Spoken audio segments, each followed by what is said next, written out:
This is Real News Media TV, coverage you can trust. Please like, share, subscribe, and hit the notification bell. Select all for daily news updates. Son killed at mother's grave digging in Hanover.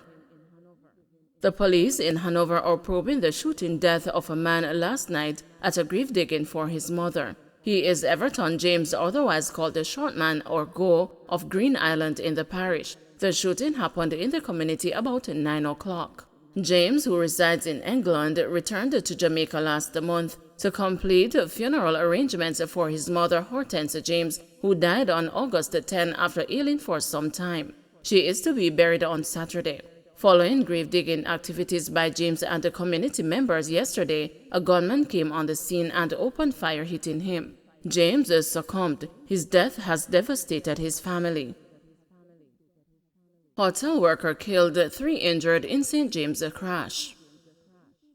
A woman was killed in St. James early Thursday morning after the car she was traveling in crashed into vehicles parked along the Tucker Main Road. 3 others were also injured in the crash and remain in hospital. The deceased has been identified as 21-year-old Shantavia Willocks, a hotel worker of a Kensington District St. James address. It is reported that about 12:45 a.m., Willocks and the 3 other passengers were traveling in a Toyota Fielder motorcar towards Adelphi when the driver reportedly lost control and crashed into a tractor-trailer and a Nissan, both parked along the roadway. Willocks, who sustained severe head injuries, died on the spot. The 3 other passengers, who also sustained injuries, were transported to the Cornwall Regional Hospital.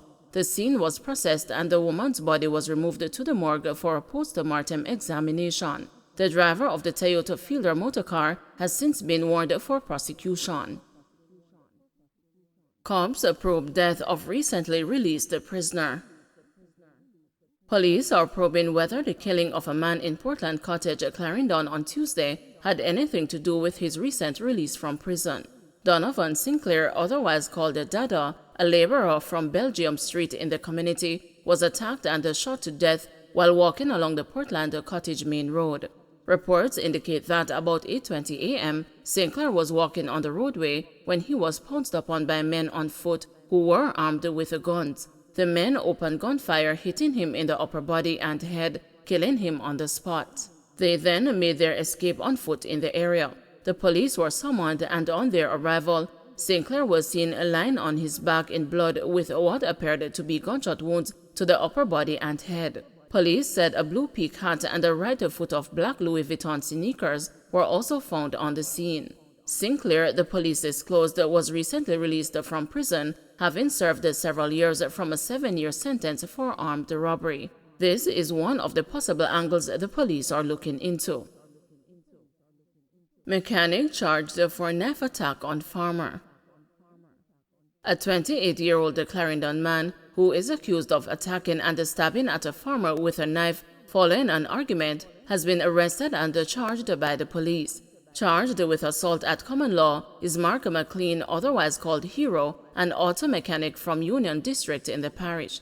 It was reported that about 7 a.m., both men were at the farmer's residence when an argument developed between them. The police said during the argument, a knife was drawn and used to stab at the farmer, who was within striking distance. The farmer dodged the attack and fled to the Frankfield police station, where he lodged a report. Following investigations, McLean was picked up by the police and subsequently slapped with the charge. Prime Minister says a gun amnesty coming soon. A gun amnesty is to be implemented before the new Firearms Act takes effect. Prime Minister Andrew Holness says he expects the bill to clear Parliament later this month when it goes before the Senate. The new act will carry harsher penalties for gun crimes. While some people may be skeptical of the gun amnesty, Mr. Holness admitted that he is not worried about whether criminals will actually hand over their weapons, but he in fact preferred to catch them with it. Immediately there are those who will scoff at the amnesty. Which bad man is going to go give up them gun? Well, really, I don't want you to give it up. I want to catch you with it. So don't give it up. But out of fairness and equity, out of enough forewarning, so that you can't come in front of the judge and say, Your Honor, I did not know. We will implement a period of amnesty. It will be left up, of course, to the Minister of National Security, who is here, and the Parliament to determine the form of the amnesty. But there will be an amnesty. I heard a member of Parliament, and I will put it no higher than that, say words to the effect, and I am not quoting him directly, that the bill, the new Firearms Act, was particularly oppressive because a little man with a gun down there. So that idea is destructive. Poverty is no excuse for seeking to have and using an illegal firearm. None. There are no freedom fighters here. There is no rebellion force here. Every Jamaican must be a law-abiding citizen. Police responding to bomb threat near Falmouth Hospital. The Trelawney police are responding to a bomb threat in the vicinity of Falmouth General Hospital. A section of Rodney Street has been cordoned off. The news was informed that the police received a report that 3 men had planted an explosive device across from the hospital. Deputy Superintendent Winston Milton, commander of the Trelawney Police Division, says the area has been vacated. Westmoreland police warn against the sheltering wanted men. The Westmoreland police have warned the citizens against the sheltering wanted men, saying they are putting their own lives in danger. Senior Superintendent Wayne Joseph, commanding officer for the parish, gave the warning as he released the names of 13 of the parish's most wanted fugitives. He told the news that the suspects are the main players behind the recent spike in murders, shootings, and gang activities across Westmoreland. 10 of the 13 fugitives are wanted for murders, while the others are wanted for major crimes such as wounding with intent and rape. I'm also asking that persons who might now know that these persons are wanted, do not harbor them inside their premises, because you might find yourself in problem with the law, because harboring is an offense. I also want to inform you that when the police are looking for these persons, it is not normally the police alone who are looking for some of them. Some of these persons have rivals who are also looking for them. And you wouldn't want their rivals to come and find them at your home, because you might find yourself in some other problems too. So I am appealing to anybody out there who has information to just pass on the information or encourage these persons to hand themselves into the police. Westmoreland has so far recorded 100 murders this year, compared with 73 for the same period in 2021. The police say gang activities, lottery scamming, and robberies account for most of the homicides. Chang urges peaceful conflict resolution amid death of policeman.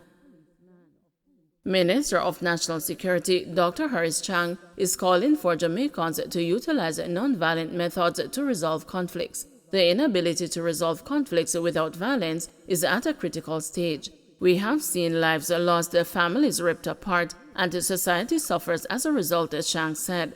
I strongly urge all Jamaicans not to allow anger and rage to get the better of you. Utilize the domestic violence intervention centers provided for you to de-escalate the tension, he urged. The security minister made the call as he offered condolences to the family, friends, and colleagues of Detective Sergeant Victor Francis, who died after he was stabbed while attempting to quell a dispute between 2 men in his Portmore St. Catherine community recently. Chang hailed Francis for his dedication to duty. He said that the late policeman's final act showed that he was committed to his job as a member of the Jamaica Constabulary Force. The entire national security family, and indeed the people of Jamaica, are saddened by the death of Detective Sergeant Francis, who in carrying out duties to secure the peace eventually lost his life, he noted. Chang said that the policeman's death is untimely and most unfortunate, and his brave action will not be forgotten. The government has established 10 domestic violence intervention centers at police stations island-wide. The JCF also stages pop-up clinics to sensitize the public about domestic violence issues. In addition to the centers, the alternative dispute resolution methods offered by the government, such as restorative justice and mediation, are valuable tools to enable Jamaicans to settle their disagreements in a peaceful manner. Police still investigating cause of fire that killed 3 Westmoreland children. Senior Superintendent Wayne Joseph, head of the Westmoreland Police, says investigators are still trying to determine the cause of the house fire, which claimed the lives of 3 children in Springfield, Westmoreland last week. The fire on Sunday, September 4, killed the 7-year-old twins Jaden and Jordan Leng and their 8-year-old brother Adriano. SSP Joseph said a thorough investigation is taking place to determine whether somebody was directly responsible, whether or not it was a negligence or it was just an accident. He added that the children's father has been questioned and his statement recorded. Don't forget to like, share, subscribe, and hit the notification bell. Select all for daily news updates.